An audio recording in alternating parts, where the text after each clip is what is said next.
Бум, бум, бум. Револуција во етерот. 104,2 е вашата фреквенција. Добро утро за сите слушатели, добро утро Куманово, добро утро за нашиот почитуван експерт за односи со јавност, Зоран Иванов. Тука сме да збориме за една многу интересна тема, она што се провлекува изминативе, да кажеме, десетина години, која полека тивкот се навлегнува во нашите домови, преку користење на социјални мрежи, на Facebook, особено на Instagram.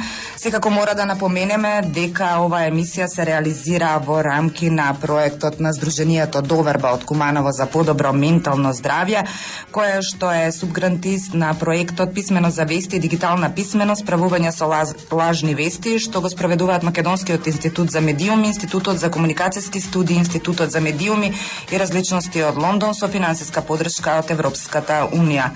И мора да напоменеме дека оваа емисија е еден вид покана за нашите родители, наставници и ученици кои треба да учествуваат на семинарот со кој што планираме вие како експерти и повеќе ваши колеги да ги обучиме, да ги препознаат како да се заштитат, секако пред се учениците, а понатаму и повозрасните, односно родителите и наставниците. Еве, морам да напоменам дека баш вчера имавме една таква пример кој негативен кој што мора да го искористиме во оваа емисија. Имено полицијата и основното јавно обвинителство поднесоа кривична пријава против еден жител на Пелинце, инаку брат на лицето кое што ноќта помеѓу саботата и неделата прегази полицајци бидејќи ширел ксенофобичен материјал на социјалната мрежа Facebook. Колку вакви примери имаме, господин Иванов? Прво, добро утро и добар ден за вас, во студиото, и добар ден за Куманово. Чести ли се вакви примери? Тренд е во светот воопшто, со развојот на социјалните мрежи, со пристапот на секој граѓанин до секој тип на информации. Во текот на денот милиарди информации да кружат и да се достапни за секој од нас. Овие мобилните телефони што се уште погрешка ги викаме, ги нарекуваме мобилни телефони, тие се всушност едни мали чудовишта, информативни чудовишта, кои во секој миг може да ви ја пласираат вест. Прашањето е сега, што и темата на овој проект и што е темата и на овој интервју, е колку се тие вистините, колку се лажни, генерално, на таа црно-бела поделба. Што се однесува до ова, што вие го спомнавте, говор на омраза, да, и тоа е дел од проектот. И тој тип на комуникација со широката медиумска публика, значи воопшто со граѓанството, го возможува токму овие мали алатки, значи и класичните медиуми, како што се радијата, телевизиите, вестниците, но таму говорат на омраза е под некаква контрола на собствениците, на уредниците, на уредувачката политика и така натаму, на новинарите пред се. Важат и професионални, законски и етички стандарди, што се однесува до оваа алатка, што јас се уште велам дека се уште погрешно нарекуваме мобилен телефон. Секој граѓанин може да пласира било што, дали преку Facebook, преку Instagram, преку други можности. Во еден момент на вашиот мобилен телефон, ако имате инсталирано, не знам, Skype, Viber, нормално телефонската линија, SMS пораки, Facebook, може 9 до 11 луѓе во исто време да ви пратат порака, да ви се обратат или воопшто да допрат некакви информации до вас. Тоа не се контролира, значи не мислам дека државата тоа мора да го контролира, но државата мора да создава услови, општеството малку да ги култивизира граѓаните, бидејќи јавната комуникација има ниво елементарно. Порано во еснавските средини, во малата, во таа градска традиција, па и во селската, во тие духовни вредности се развивалените, точно се знаело во една мала средина, во едно село, кој е покултивизиран, кој е онака по-бахат како овој господин за кого е покрената, што спомнавте, не сум во тек со информацијата, кривична пријава поради ширење на говор на омраза. Значи, тоа е до карактерот на личноста и тоа општеството треба да го санкционира во смисла на саморегулација некаква. Јавноста да осудува таков говор на омраза, бидејќи тој не води никаде, води кон атрофија, на ментална атрофија на општеството. Токму затоа се и вакви проекти во кои и младите и повозрастните настојуваме низ разни комуникации, вакви разговори, интервјуа, семинари, обуки, работилници, да ги обучиме како да препознаваат што е говор на омрза, што не е говор на омрза, што е критика, што не е говор на омрза, да препознаваат што е вистинска вест, што е вистинската права информација, што е од корист на граѓаните, на популацијата која ги консумира, што е лажна вест, која е улогата на медиумите, на моќните медиуми како што се телевизиите, радијата, но и се од новите медиуми како што се порталите, интернет медиумите кои стануваат се помоќни и кои имаат се поголемо влијание, бидејќи како што на почетокот ја отворивме оваа емисија, веќе секој дете, секој возрастен човек во джепот има алатка која ја нарекуваме мобилен телефон и преку која може да се стапи во комуникација во мигот со било која точка на земјата и да се добие од таму информација, и не само тоа, туку и преку неа да се испрати информација. Тоа значи веќе не треба да се биде новинар за да се создаде новост, вест. Секој граѓанин може да создаде вест. На крајшта може да се случи. Секој од нас како граѓанин, надвор од студијата, радиски, телевизиски, надвор од редакциите, да забележиме некоја појава за која ќе оцениме како обични граѓани, дека е значајна за пошироката јавност и да ја пласираме. Може би на нашата Facebook страница, таму ќе ја преземат нашите, како се тоа, френдови, пријатели. Од таму таа ќе се рашири, ќе дојде до редакциите, до новинарите, дури тогаш може редакцијата да објави вест која нели поширок јавен интерес. Што значи дека медиумите, класичните, ја изгубија брзината, ја изгубија способноста да бидат најбрзи информатори, и сега тоа сме ние граѓаните, но одговорноста на медиумите, на редакциите да ги проверуваат тие информации и така изфилтрирани, проверени, аргументирани, истражени, да ги пласираат до својата публика, за да продолжиме ние граѓаните да им веруваме на класичните медиуми, наспроти можноста од манипулации преку електронските медиуми, преку овие електронски алатки. Сведоци сме такви, значи бројни, така да кажеме, неубави настани сообраќајки обично ги споделуваат првично некои граѓани, ама се додека тоа не се изфилтрира, додека не се проверат извори, дали е вистина, се случувало да имаме и лажни вести, така. Како да ги заштитиме најмладите? Тие се и најранлива категорија едноставно, поради годините, поради неискуството. Прво, многу е важно домашното општо воспитување спрема децата и домашната култура и домашниот однос кон се, вклучително и кон ова електроника сега, низ која поминуваат во секунда милиарди информации низ светот. Како да ги примаат, како да ги препознаваат, како да си ги селектираат, на што да се задржат. Многу често не само младите, и возрастните. Нас не затече, нас повозрастните, ваквиот брз наплив на електрониката, на развојот на електронските медиуми, брз развој на комуникацијските можности, не затече едноставно. На времето, кога технолошки се развивало човештвото, еве ние паметиме во школа сме учеле од парната машина, па дизел машина, па не знам, отомотори, па потоа електроника, сега дојдовме до овие хибридни, до електрични автомобили, во тој механичкиот дел, само колку брзо се, до роботика, во еден човечки живот, значи целата е технологија, ние сме сега во еден шок од оваа електроника. Значи многу е важно сега како да застанеме, да земеме стив, да процениме што тоа читаме. Значи секогаш кога нешто читаме, да бараме логиката во тоа. Не априори да веруваме на веста. Затоа велам, бидејќи сега секој може да биде новинар, секој може да пласира вест, доволно е некој авион, например, да принудно да слета на некој аеродром, таму нема новинари, тоа не било најавено дека авионот ќе има дефект некако. Излегуваат патниците, го сликаат со својот мобилен телефон авионот во кој биле, во кој не знам за малку не се случила несреќа, ја пуштаат преку своите социјални мрежи таа информација. Дури тогаш новинарите во редакциите дознаваат дека имал таков настап. Но што е сега улогата, за разлика од таа, треба да се провери, треба да се истражи што се случило, како дошло до тоа да авионот слета, нели кога зборуваме за авиација, тоа малку вака побудува повисок интерес. И да ги бараат причините. Значи, улогата на медиумите веќе не е што побрзо да пласират вест, туку да пласират уште поточна вест, да ја проверат веста што веќе имаат од, можеби, од граѓаните.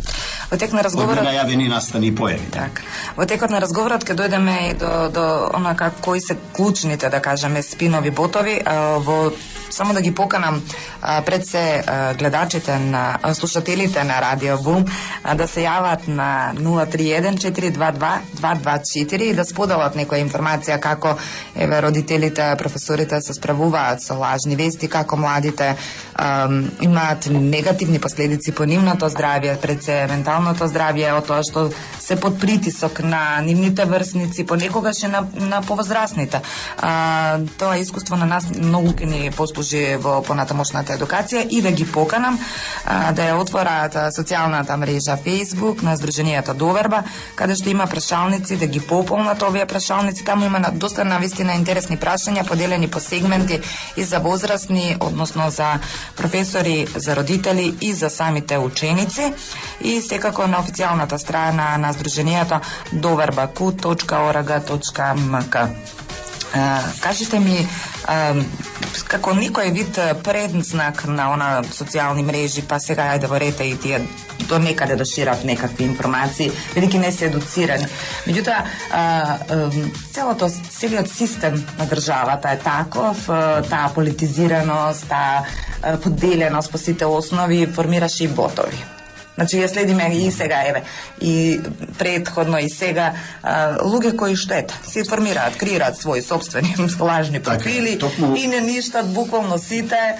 Гледаме, значи, малку принаучивме, морам да кажам. Ќе објасниме ботови, тоа е тренд сега, нели? И како формулација ботови можат да бидат и анонимни, со лажни, како што рекоте, профили, но ботови се и афирмирани јавни личности кои пишуваат одредени текстови, нарачани, со одредени тези, за да вршат општествено влијание или да се во функција на некоја одредена политичка, бизнес или било каква, нели, некој центар на моќ.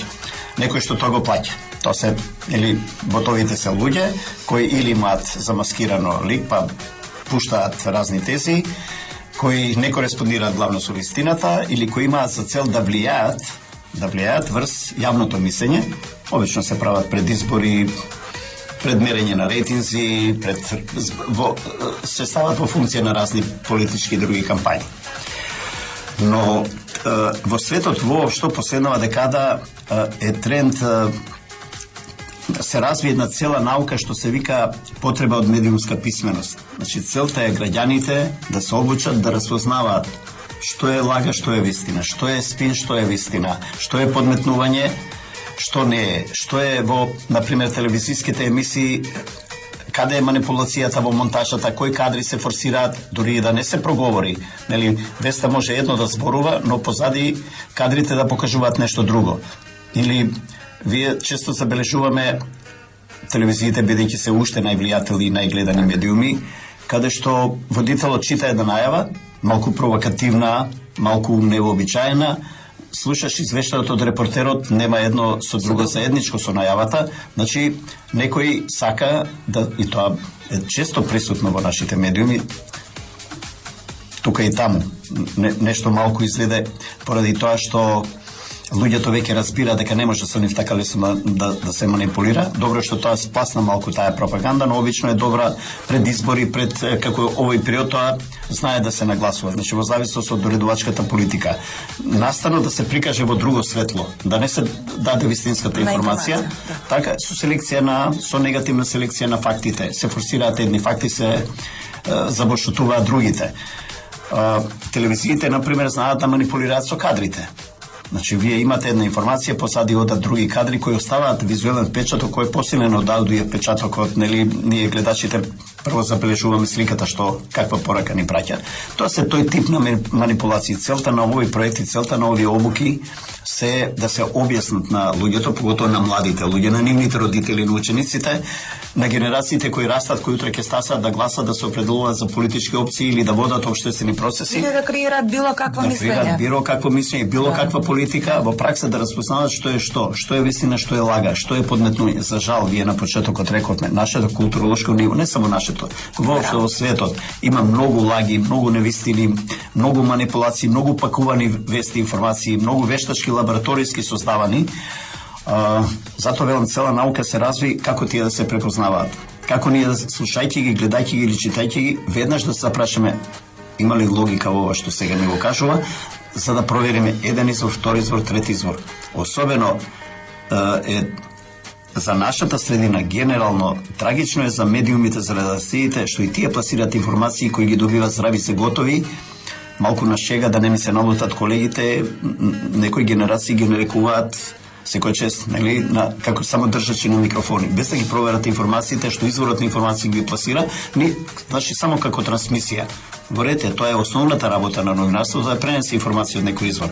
Но мора редакцијата потоа, ако забележи дека тука има некој ветување кој не е остварено, некоја информација која е лажна, да го провери и има обврска кон своите гледачи, слушатели, читатели, тоа да ги објасни. Еве, и тоа е целта на овој проект, и тоа е целта на обука, особено на младите и на нивните родители, да можат и дома, кога гледаат вести, да искоментираат од каде сега ова, нели? Па да завртат друг канал, да видат некоја друга редакција, каков пристап на ист настан дала, што пуштила, што не пуштила, што скратила, што не скратила, што селектирала, нели? И дали ја задржала главната поента. Долги години сте во оваа дејност, веќе не советувате нас, медиумите, пред се нас, работените во медиумите, новинарите. Се случувало, морам да признам и овде во Куманова, една иста информација со техничка грешка да биде пренесена од еден медиум во друг. Дали е тоа ширење? Тоа е целосна медиумска неписменост во новинарството. И тоа е една инерција и една мрзливост. Зборам дали како тоа се одразува врз нашите граѓани? Тоа е еден своевиден криминал. Вие да пренесете нешто што не е ваше, дури и грешката се забележува дека прави, како велите вие, копи-пейст и ја пушта веста без да провери.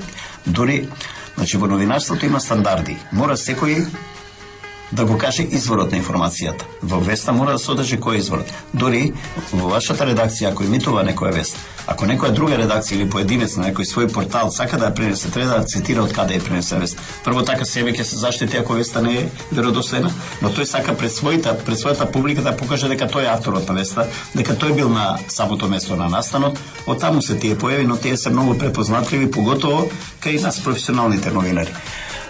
Ама нема механизам, господине Иванов, да се справиме со такво нешто. Се обидува, нели? Светот нема механизам и тоа законски не се регулира, не на тој начин. Но самата фела, редакциите, новинарската јавност треба да ги осудува, да ги легитимира, да ги жигосува таквите манипуланти, таквите, условно да речам, крадачи на туѓи вести и на некој начин веројатно и се работуваат, нели?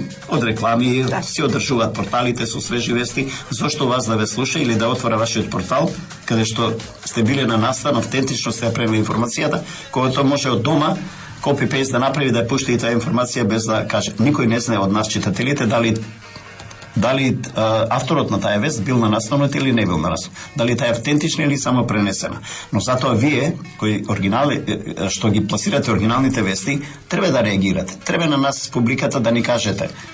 Да јавно да соопштите, јавно да ги маркираме тие луѓе кои манипулативно работат и на некој начин го земаат левот на честните работници во редакциите на новинарите. Колку се потребни овие вештини, значи да ги едуцираме граѓаните, се збори од најмлада возраст, значи од средношколци, нашиот проект е конкретно насочен кон средношколци, професори и кон родителите, значи едната тој во образованието го вика триаголник, кој што мора нели меѓу себе да се работува, па и за оваа тема која што е доста битна. Колку им се потребни? Имавме едно истражување, одредени анкети, велат па користиме мобилен телефон, користиме социјални мрежи, но тоа претежно за забава, не дека и често самите на себе си прават булинг преку таквите, значи во групи си се, па наоѓаат одредена жртва, обично некои тинејџери кои одскокнуваат од нив по било која основа, па му прават буквално булинг. Тоа исто така е светска појава и тоа е една од аномалиите што ги пружа ова нова интернет технологија.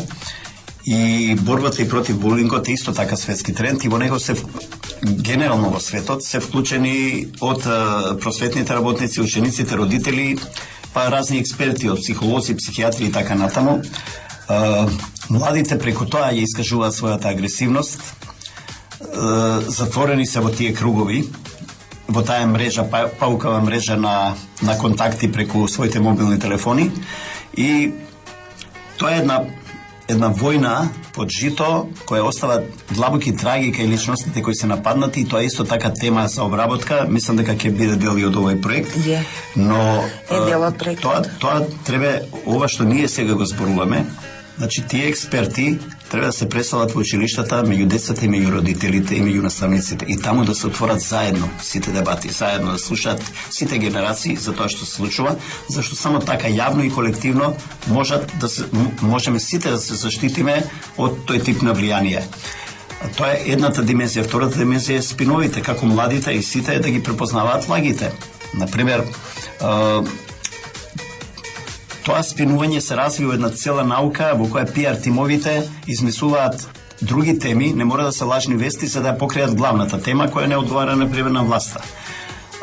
Второ, самите власти во сите држави, веројатно тоа некаде повеќе, некако помалку, пак било во зависност од општата културолошка матрица на општеството, знаат да пласираат вести, например, не знам, за администрацијата ќе покачат, не знам, плата од не знам 10%, па некој бара да, синдикатот бара да биде 20%, па иде ќе качат 15%, всушност толку и планирале да качат 15%, ама влегуваат во шема дека еве ние сепак се изборивме да ви качиме повеќе плата отколку што некој друг бараш.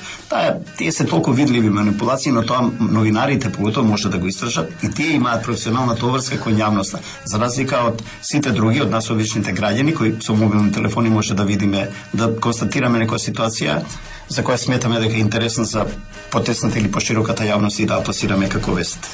Сепак, тука да кажеме, велите дека е потребно да се едуцираат и во прашалниците кои што ги подготвивме во рамки на овој проект, укажуваат дека делото нешто одговорија, вела дека токму новинарите треба да ги едуцираат учениците и професорите и родителите.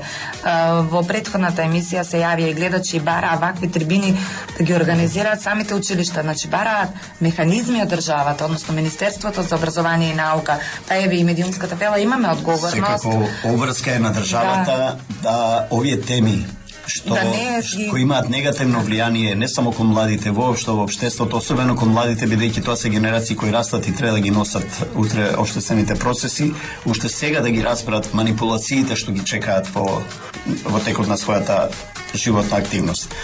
И точно и треба да финансираат државата, министерствата, да финансираат проекти за да се влезе меѓу децата, меѓу учениците од најмала возраст. Веќе ви имате деца второ, трето одделение кои без мобилен телефон не одат на училиште. Причината е, нели, родителите, нивната презафатеност да бидат во контакт со своите деца кога се враќаат од училиште или ако имат нешто да им соопштат.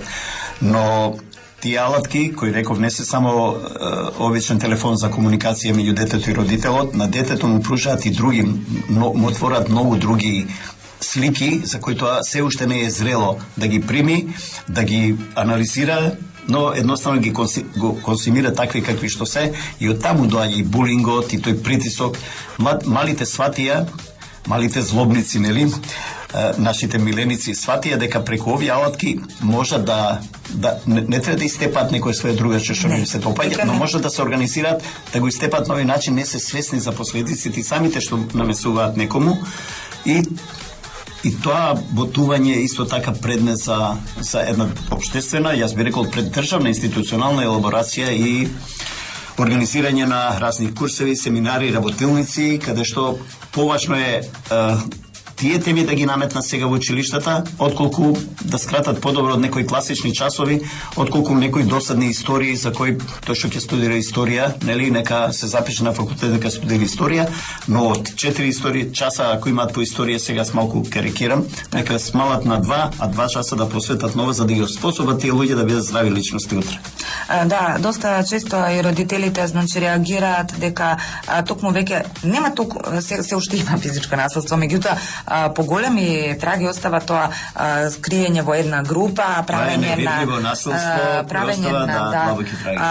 на одредени, да кажеме, карикирања, игри во кои што мета се одредени млади кои што, како што предвидува во нашиот проект, млади со лица со посебни потреби, понекогаш припадници на маргинализирани заедници. Меѓутоа не мора да се, обично обично тоа се млади кои што така поранливи се, понеумеат да се снајдат и обично тие се жртва на Тоа е една форма исто така на говор на омраза, кој е вие почнавте со тоа емисијата која е многу присутна. Дали сакаме едно прашање конкретно, дали тоа што ние не ги казнуваме оние кои што шират говор на омраза, сега веќе во последно време мора да потенцираме дека има неколку пријави, тоа мислам дека од лани веќе почна таа пракса, претходно немаше пракса да се казнува оние што шири говор на омраза на социјална мрежа, значи сме ослободени ние како само новинарите што ние се како општество и како држава понекогаш не знаеме што сакаме.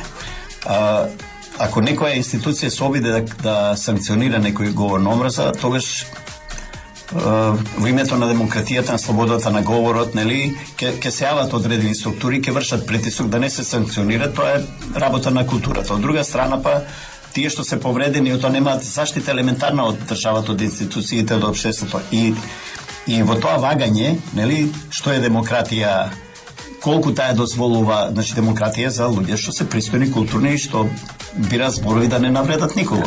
Тие може... И да си искажат свој став, секако секој има право. Да си искажат свој став, да си прават анализи, да си разговараат, но немаат право никого да навредуваат. Има малмином други зборови што може да ги употребат, пак да ги пратат истите пораки, отколку да употребат, нели, некакви вулгаризми за некого да навредат. Тоа е едната димензија. Втората димензија е обвинувањата, клеветите, лажните информации, едни кон други што ги упатуваат.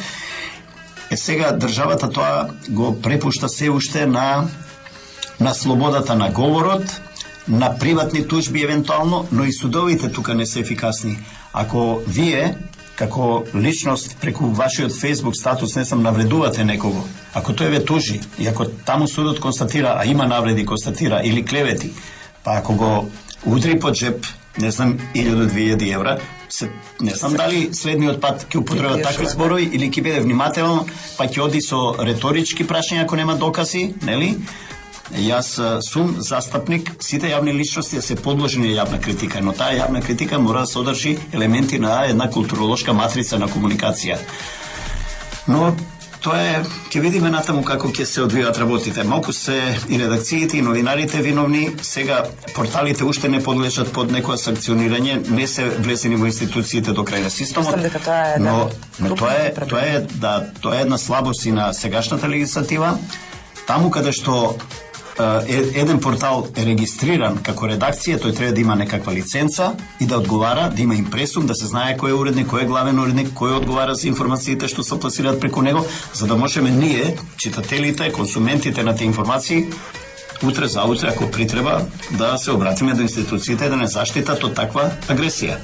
Велам сега, секој може да отвори интернет страница и може да биде новинар, може да биде медиумски работник, може се да прави, но во новинарството и воопшто во јавната комуникација, тоа важи за сите јавни професии, важат едни етички стандарди, едно културолошко ниво во кое треба да се внимава на речникот, на комуникацијата, на обраќањето и така натаму. Никој не е должен овие алатки, нели, за електронска комуникација да ги злоупотреба буквално, или ако некој не е доволно, условно да речам, во себе екипиран да може да користи нормален говор, дури со остри, критички, реторички интонации, но наоѓа само вулгаризми за да некого навреди, не знам, тогаш тука нема спас од такви луѓе. Тоа едноставно средината е молчелива. Таа треба да го осуди такви одговор на омраза и тука да се култивизираме. Малку нема да биде пријатно ако, не знам, 10 луѓе осудат некој што шири на говор на омраза, ама јавно тоа го направа.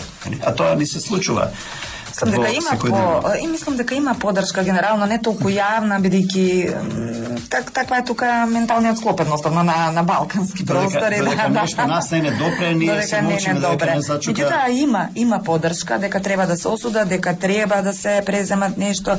Родителите побараа, уште еднаш ќе потсетам дека оваа емисија реализираме во рамки на проектот на Сдруженијето Доверба од Куманово за подобро ментално здравје, која што е поддржан преку проектот Писмено за вести и дигитална писменост, справување со лажни вести, што го спроведува Македонскиот институт за медиум, Институтот за за комуникацијски студии Институтот за медиуми и различности од Лондон со финансиска подршка од Европската унија. Уште еднаш ќе ги поканам нашите слушатели, пред се средношколците од средните училишта во Куманово да одговорат на анкетите кои што може да се најдат на страницата doverba.oraga.mk и на социјалната мрежа Facebook. И секако ги поканам сите оние кои што се заинтересирани, конкурсот е веќе објавен, го има и по училиштата, да се јават кај професорите кои што се назначени од надлежните од училиштата, да учествуваат на овие едукации, семинари, потоа ова знаење кое, првично ќе загребкаме по нивната површина, ќе може да го пренесат на своите соученици, на своите родители. Родителите меѓу себе секако соработуваат и творат на ова. Елементарна функција и на овој проект е да не се дозволи бесконечно да се шири нешто што е лажно, што е притисок, што е. Току во самиот старт ние да бидеме обучени сите, за да знаеме брзо да препознаваме што е лага, што е вистина, брзо што е спин, што е вистина, брзо да препознаваме што е наместена теза од некои ботови, нели, која служи некому, а која е далеко од објективната стварност. Тоа е наша работа и тоа е единствениот начин за борба против не, бидејќи тие ќе изгубат влијание кога ние веќе на првата кривина ќе ги видиме дека се лажњаци, како ги викаат во жаргон. Јас ви благодарам што бевте дел од оваа емисија која се реализира во рамки на проектот за подобро ментално здравје на Сдруженијето Доверба. Останува поканата отворена, тука повторно да ги кажете своите ставови, да ги едуцираме младите, секако и повозрасните, како да препознаат, да создадеме една култура, да се справиме со лажните вести, да се описмениме сите ние како општество, да ги критикуваме оние кои што ги малтретираат тинејџерите и средношколците, да воведеме некаков, да ја притиснеме државата, да воведе механизми, да ги казни оние и секако да ги награди оние кои што... Да проработи малку поагресивно јавноста во смисла на нејзина контрола, а институциите исто така да бидат во припомош на таа јавност со нејзините инструменти, во начинот на обука на пред се на младата генерација и на нивните родители околу препознавањето на медиумските манипулации. И јас ви благодарам за поканата. Ви благодарам што не слушате. Јас сум Сашко Коцев, а вие го слушате најдоброто радио во градот, Бум радио.